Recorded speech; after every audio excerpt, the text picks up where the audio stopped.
The real spiel. Back on the morning drive. Sometimes I'm going off to work in a much shorter distance, so today I'm a little bit further away. And I don't always get the chance to do a nice morning drive, a live drive. This one's about to be good. I apologize for yesterday, very busy yesterday, and couldn't pull off any show, so I'm going to give you multiples today. Got to feed that algorithm monster. To all my subscribers, and if you've been here, if you're popping into this, just subscribe. Think about joining the channel, becoming a member. Check out the merch store, lots of merch. Also, this is brought to you by Adi Katani, the Spice Man, and Adonai Skincare. And also, don't write it down, jot it down. Go to jotitdown.com. It's a newest game by Miss Helen, Black Inventor. And here we go. Listen, we're about to talk today about a comedian by the name of Aries Spears. Aries Spears is probably one of the most talented black comedians that we have. I put him actually right down after Jamie Foxx because of his capacity to do multiple impersonations, and he's quite funny. But recently he's been trending very high, trending very high because of a recent interview he did about a young lady by the name of Lizzo. For those who don't know Lizzo, again, another black entertainer. I would refer to her as a pop singer and attractive woman. However, she's extremely plus size. She's plus size, right? So she's a large woman, in a plus size category. And she has had her battle with weight, and she talks about healthy eating and working out and things like that. And she is also dating a gentleman, very thin gentleman by the name of Mike Wright. So Lizzo, although she's a very plus size girl, she's very popular. She has an amazing career, and she's also in a relationship.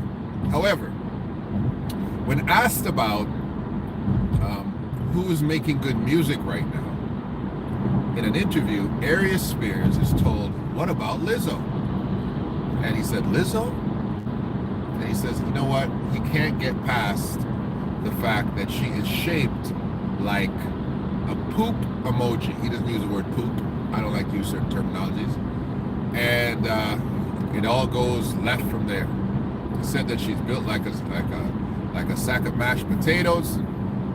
And he gets into like how, all the Braveheart women are going to come for him, roaring like buffalo, and that these girls are so hypocritical because they basically, they wanted to say slay queen, but they don't tell her what about diabetes, what about heart disease, etc., etc. It goes down a very deep and very dark rabbit hole into Lizzo when he simply asked a question about her music. Yeah, he's trending. Yeah, he's killing. And this is the thing. This is my take on this, because this is the real spiel. My take on this is that when you look like Aries Spears, you got no business talking about nobody. Looks. He in another interview, he hides behind the veil, which many of these people do, hides behind the veil of comedy. He says, "You know what? I'm a comedian. No one's out of bounds. I've taken an oath to comedy, blah, blah, blah, blah," right? And that, even if that was true, even if we gave him carte blanche to say, you can talk about anybody, you can talk about anything, you can come after your own people, you can come after black women under the veil of comedy, this is the part for me that to me it was like, now you've gone too far. When he was essentially saying, listen, I feel that I'm an attractive man, and that, because of comedy and whatnot, I'm a good-looking man, and I'm going to get girls because I'm attractive and I'm funny. I was like, what the hell did this guy? What did he just say? And then he came on another interview. He did a live in his bed with no shirt on. I don't know why he did that, because he just left himself wide open. But he put that baseball cap. He has a baseball cap, and he tilts it to the side, a Yankees cap, I'm like, bro, if you can't even do an interview, you can't even do a live without wearing your baseball cap in bed, we know very well that this allegation that you are calling yourself attractive, that's what he was doing in bed. He was like, I'm good looking, so you guys who say I'm not, it's subjective. It's not a fact. I'm a good looking man. So now he turns this into, he could have stayed saying, listen, it was just a joke. It's just jokes. I'm a comedian. I tell jokes. Where he's legitimately having a looks competition against himself and Lizzo. And I'm like, bro, this guy essentially, I mean, when you look like the Nutty Professor after a bypass surgery, a gastric bypass surgery, you don't have a lot of legs to step. You know, I mean, the brother is not an attractive dude. Like, he's not, that's not his claim to fame. Like, his claim to fame is that he tells jokes. And he should have kept it there. He should have kept himself telling jokes. But now he's trying to declare that he's actually visually attractive. And I don't know if the mirrors don't work in his house. I don't know if the mirrors don't go two ways in his house. But the brother is clearly, on the wrong side of a Happy Meal. Like, he took off his shirt, and all we saw was hot dog rolls. We didn't see abs. We didn't see a chest. We didn't see anything like that, bro. We didn't see it. You kind of look like a glazed ham. In fact, is what you kind of look like. And you out here killing Lizzo, who's in a full relationship. She's in a full relationship with a guy who is not a plus size guy. He is a very thin man. And Lizzo's not unattractive. And he said Lizzo's pretty, but it's her body. Her face is pretty, but it's her body. And her music is great, but her body isn't. Like, he went too far. He killed Lizzo. He slayed Lizzo. He slayed, like, it was bad. The interview could barely continue the interview. He was laughing so hard. But this is the part two of it. The part two of it is that we are the only people currently who you can pull up on social media and are every day, especially on YouTube, and Instagram, our everyday pastime is tearing down one another. Nobody else does it. Chinese people don't get up there and start tearing people down. They don't do it. Even when we have an Indian comedian who's gotten very popular here, and he's now gone on to do other things. And when he talks about Indian people, he still is not as derogatory. He's not really derogatory. He just talks about, kind of growing up in an Indian family and all these kind of things. He's not derogatory. Like, we are derogatory to each other. Like, we are the only people. Jewish people don't do it to themselves, to each other. Latino people don't do it to each other. White people separate in the bipartisanship of politics, party politics. That's where they criticize each other. But it's very rare, and it's hard to find another race of people who essentially cut each other down as a hobby and are paid for it and get views for it. We literally come to the table to say, let me talk about my brothers and sisters. Like, we are the only people who do that. And I don't understand why that becomes so commonplace. Because, I don't know, like, if me personally, if I'm Aries Spears' father, if I'm Lizzo's father, uncle, brother, boyfriend, Aries Spears can't walk the road. Aries Spears, I'm gonna fly in. I'm gonna be like, Lizzo, baby, I know you got the money. Just fly me in. I'm gonna go talk to this dude for you, because it ain't gonna be much. It's not gonna be much to slap around little hot dog fingers Aries Spears. The most attractive thing about Aries Spears is his name. He has a beautiful name. But after that, brother, you gotta keep telling jokes. You gotta keep telling jokes. The second you stop telling jokes, all the mist and glamour in front of your face disappears. You gotta tell jokes about you making love the whole time and turn off the light.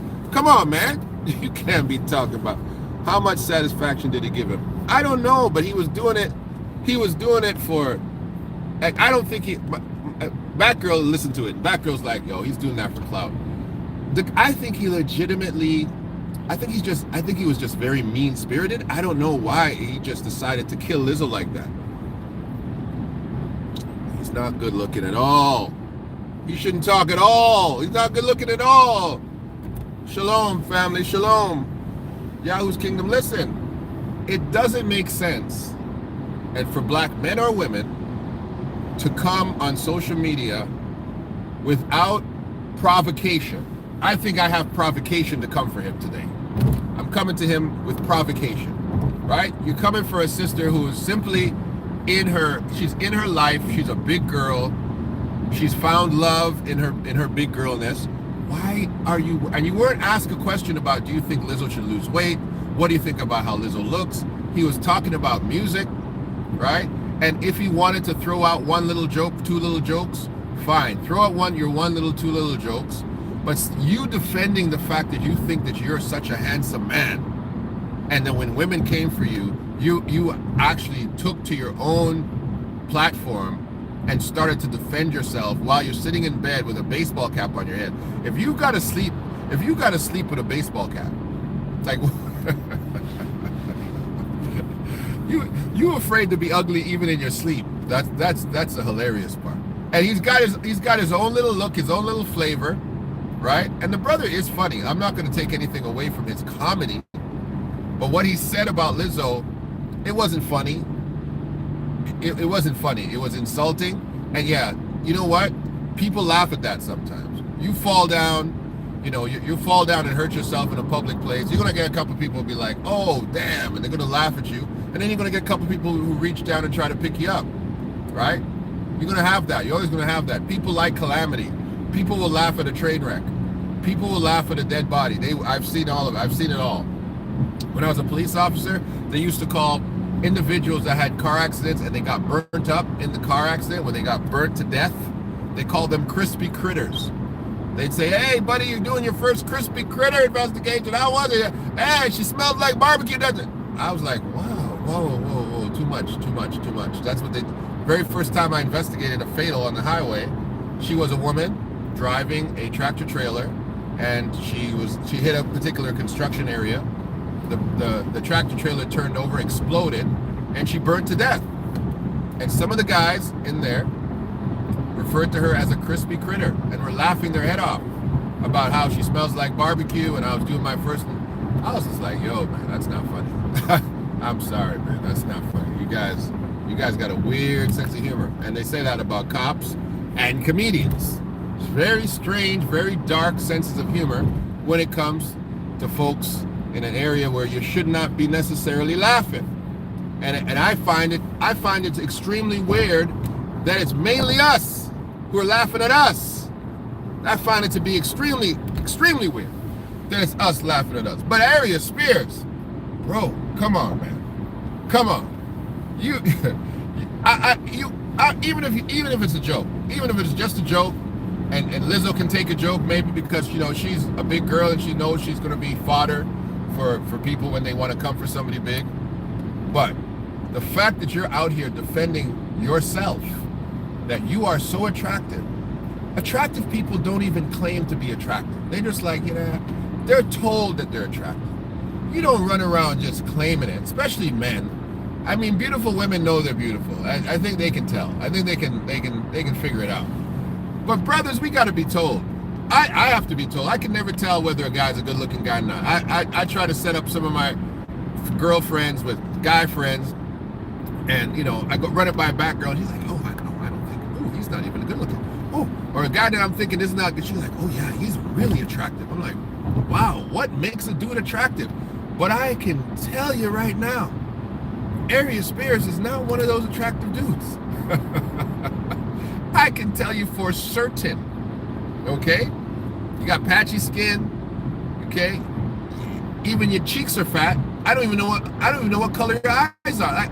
Aries, come on, brother. The thing I like about Jamie Foxx is Jamie Foxx knows he's not attractive. Like, he's put himself together in the last little while, but Jamie Foxx knows he's not really attractive. He got buck teeth, he got freckles, he got bad skin, he's short. He knows the whole scenario with himself. However, he's Jamie Foxx. And he doesn't try to own cuteness. He owns the fact he's Jamie Foxx. And he's getting women because he's Jamie Foxx, not because he's so-called attractive. If Aries Spears didn't tell any jokes, he'd be working at Amazon, trying to use his paycheck to buy a date. So come on, man. This is not right. But when it comes to us in the black community, who are supposed to be in this mode of movement and revolution, it just doesn't seem plausible that we are still building platforms based on tearing each other down. It's I don't know. Like there's a lot of them right now. There's a lot of YouTubers who are essentially their entire YouTube platform is let's go tear black people down. That's their whole platform. That's their entire platform. And it's extremely popular. They're going to come for their entertainers. They're going to come for Candace Owens. The reason Candace Owens has a platform is because Candace Owens began her platform tearing down black people for white supremacists. That was her platform. That's why she's so popular. That's why the white conservative in America says, oh, she's so intelligent. She's so smart. Because Candace Owens is articulating, the dragging of her people in a very eloquent, manicured way, right? Where she came and George Floyd is not a hero and all these kind of things, where she felt it was her job to tell black people to wake up to the reality that we're not that nice, we're not that good, that our issue with gang violence and our issue with black on black crime put us in a position where we should not have anything to say about police violence against blacks, all these kind of things. We have too many, and I'm going to say, you in America, you have too many guys that have the bully pulpit to tear down their own. And what I call them, and I'm going to go into part 2 of Kendrick Perkins, I call them the neo-slave catchers. Kendrick Perkins. I was going to do a whole nother video on Kendrick Perkins, but I'm going to piggyback off of this because it's the same topic. Greetings to you. Kendrick Perkins, for those who don't know who that is, Kendrick Perkins is a retired basketball player, known mostly for playing with the the OKC team. That's where he really started his career off. He was playing with OKC. He played with Russell Westbrook at the same time with KD and James Harden. And he played on the team that went to the finals. And as of late, Kendrick Perkins having a conversation about, I don't know what the context of it was before, but he was discussing OKC, and I think he was trying to make a claim to, we can't get excited about guys who are good when they're young because KD was like 22, Russell was 22, James Harden was like 23, he was young, we just went to the finals and we never went back. And he said, but Serge Ibaka was on the team too, he was supposed to be 22, but he was really he's probably really 30 years old because we know, this is what he said, we know that certain people from certain places, they change up their age, and he went into that. So he basically was saying that Africans lie about their age to get into to get notoriety. They're 30-year-old guys coming to play in high school and get notoriety that way, and Serge Ibaka was probably 30 years old claiming to be 22. Now, Serge Ibaka, who played in Toronto, I believe he got a ring with Serge. But he was a great player in Toronto. We loved him when he was here, right? We called him Ibaka because he would protect that rim. He took to his Twitter and he says, "Yeah, listen. Normally he doesn't respond to guys coming for him on Twitter, but what's this? Oh wow, he doesn't respond to guys coming for him. But since this is a guy that he shared a locker room with and thought was a brother, he's decided to say something, right? I don't know if some of y'all seen this. Hello to everybody. But he said, listen, first of all, you used to talk behind players' backs all the time. You talk behind KD's back. You used to talk behind Russell Westbrook's back. And you're not a leader. You're a pariah in the locker room. And it's really disheartening. It's really disheartening to listen to you tear other people down. He said if he was 30 years old back then right now he'd be playing and he'd be 45. He'd be playing at he says you're retired, I'm not retired. I'd be 45 years old playing right now. And he went into him very deeply, and basically said that you now are making money, you now are building a career, breaking the code, which he absolutely is. You're building a career, breaking the code, the locker room code, snitching, telling all the tea, telling all the personal business of people that used to be part of your basketball family. That's what you're getting paid for.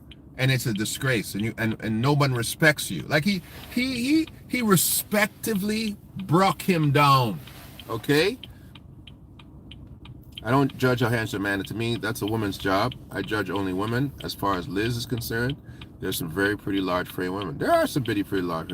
Aries has his own set of problems with Tiffany Haddish, so why is anyone listening to his opinion? They're listening to him because he's a comedian, he's but I think what we have to do, we have to listen, and then we have to hold him accountable for his words, right? It's like, hey, bro, we don't do that.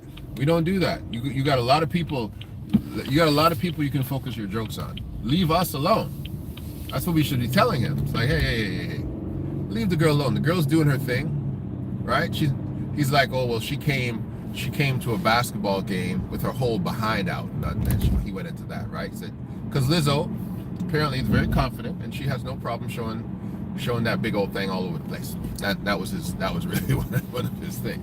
Anyway, going back to Kendrick Perkins. Kendrick Perkins and Aries are neo-slave catchers. That's what and so is Candace Owens.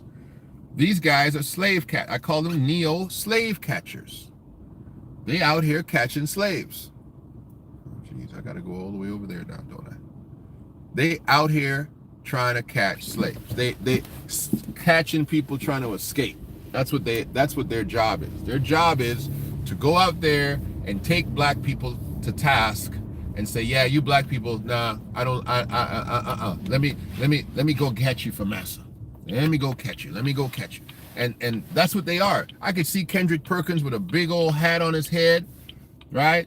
Pulling a team of dogs with his big old hands he got. And he still talk like a big country band, talking about, oh boss, we gonna catch these niggas. We gonna catch them. I know where they are, boss. I know where they hide. They tell me where they hide all the time. I know where they are. I can see Kendrick Perkins being that dude. That's who he is. I can see Candace Owens in the house talking about, Master, I heard the field slaves talking about they want to run away. Yep, that big one there. That big one over there, Jim. Yep, he's the leader. Master. Yeah, I don't want any trouble, and I just wanted to tell you. I can see that. I can see Aries Spears sitting up there shining Master's shoes. Hey, Master, you want me to tell me some jokes? Ooh, I can tell you some jokes. Yeah, you know, Billy Bob there's with Mary. You didn't know that? Yeah, Master. I can see him. I can see all of them. They neo-slave catchers. Neo-slave catchers. That's what they are. Because that's what they used to do to black folk. They catch the black people that they wanted. They groom them and say, yeah, go after your own. Come on, catch your own. That's what those guys are. Neo-slave catchers. That's what they are. And we got too many of them in the media. Too many of them. Too many of them who identify with massa much more than they identify with their own people. People like Malika Andrews, who sees herself more as a Jew than she does as a black woman. And people like Malika Andrews only become black when it's convenient for them to be black. It's only when it's convenient. When it's convenient for them to be Jewish, they're Jewish. When it's convenient for them to be white, They're part white. They identify with anything that is trending in their favor, right? So I listened to both of that. I was listening, because I was checking out the highlights. I was seeing some of the things taking place online, right? Seeing my son, Zion Williamson, because he's my son. I got to talk about him. Zion Williamson, the most dominant player in the NBA, the best player in the league right now. But when I was watching all these things, I was like, "Oh Lord, look at this! Ooh, look at this!"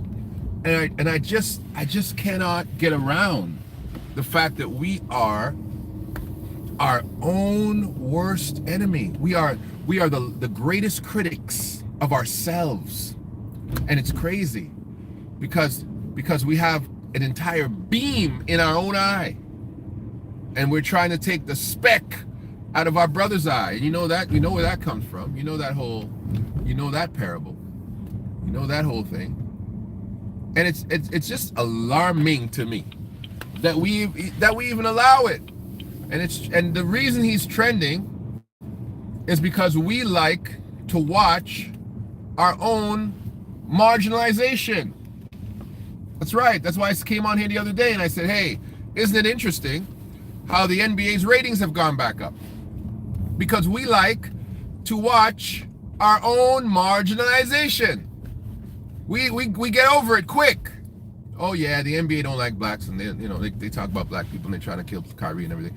But we're over it. He's playing again. We're over it. We like our own marginalization. So I don't know how you guys feel about it. I don't like it. I think we should be in a position where we look down upon these people, where people who of high standing say, "Hey, you're out of pocket. You should apologize." We're out here. Black people will apologize for saying something about every other race, right? They took Kyrie on an apology tour because he said nothing wrong about Jewish people. He said nothing wrong. Nothing. He said nothing wrong about Jewish people. But they took him on an apology tour, and he did everything he was told to do. They humbled him. They broke him. Now he's trying to, talk about he wants ownership in the shoe brand, whatever. We won't apologize to each other, but we'll apologize to everybody else. In fact, I saw this Asian little girl on TikTok who made this little TikTok, racist TikTok, and her father brought her back on TikTok and said, no. She's going to apologize right now. She's going to apologize for that. I didn't teach her to be like that. I didn't teach her that. Apologize. And she sat there and she apologized to black people. And I give her a lot of credit. Little Asian girl, little young Asian teenage girl. But us, we won't apologize to each other. Many of you listen to me right now. You've got issues with people in your family. You will not apologize. You did not. You got some black mothers who are so negative and critical of their own children, and you can't find it in yourself to apologize. You're not built for it because you're built so bitter. And some of y'all got to recognize why your kids don't want to come around you, because you're so bitter, you're so toxic that they can't come around you and stay sane, because you don't have the capacity to apologize. You don't have the capacity to see your own faults. All you can see is the fault in other people. That's right. Some of you are just like that. Your apology tour to your own children is telling them of all the things you've done for them, and they have no reason that they should act like this when you have been the insulting party. Many of you got brothers, you got sisters that you won't apologize to, simply won't apologize to. They've done things to you, won't apologize to them. You rather cut them off. You rather pretend they don't exist. And I'm fine with that. I'm absolutely fine. If you can't apologize to me for something that you did wrong, I'm very pleased to leave you in the abyss of I don't remember who you are. And certain of these entertainers, I'm leaving them right there.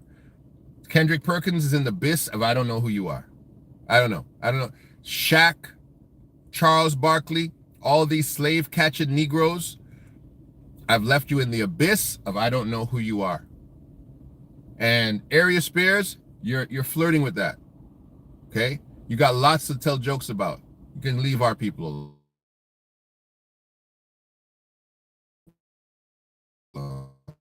and I can see their spots. I can see them. I can see exactly who they are. They're not redeemable. But you got a small window, bro. Okay, stop talking about how good looking you are, because you're not. You're not. You're not. You look like one of the Cosby kids. Okay, you look like Rudy from the Cosby, not the cartoon from the 70s. That one. Okay, you look like those two. You look like a cartoon doggone character, buddy. You're a comedian. You get paid because you're funny and you're funny looking. Don't try that. Your mama, whoever your mama and your daddy are, they didn't produce a good looking child. They produced a funny one. Stay there. Stay in your lane. All right? And stop making fun of other people when you don't have a leg to stand on in the looks department. Come on, man. You don't have a leg to stand on the looks department. Leave it alone. Leave it alone. Tell jokes, and tell jokes about them. Don't tell jokes about us. And clean that up, right? We got a lot of black women going through a lot of trauma right now because of a lot of stuff that's happened in their lives, and we don't need to add to it. Let Lizzo be great. Leave her alone. She got love. She got a man. She got a career. Let her be great. Guy asked you about her music. Talk about her music. All right, I got to go. It's Del K. Burton. This is The Real Spiel. I'm going to tell you the truth, whether you like it or not. And I ain't scared of you ninjas. Check out our store. Check out the merch in the store. Man, I know you stayed on this video for a while. Like it. Support it. If you got a super chat blessing, bless us. We don't mind. I like to, Tiana Grant, for Christmas, Tiana Grant sent me $50 for Christmas on PayPal. Our PayPal is connected to our stuff. Thank you very much, Tiana Grant. To my guy, John Leaks, I'm still trying to get the shoes for you, my brother. We got so many different styles. Oh, I got to show you this before I get off. Another Soul Fang by Dell style. Pure. Bam. The merch is here. Bam. Size 15. Come on now. So we got lots of stuff for you. And I got lots of this knowledge too. Looking to see if I can speak to Rabbi Fume in a little while. He had a conversation with the ADL, looking for some follow-up, and I'm hoping I can talk to you about that too. God bless you. Talk to you soon. Bye-bye.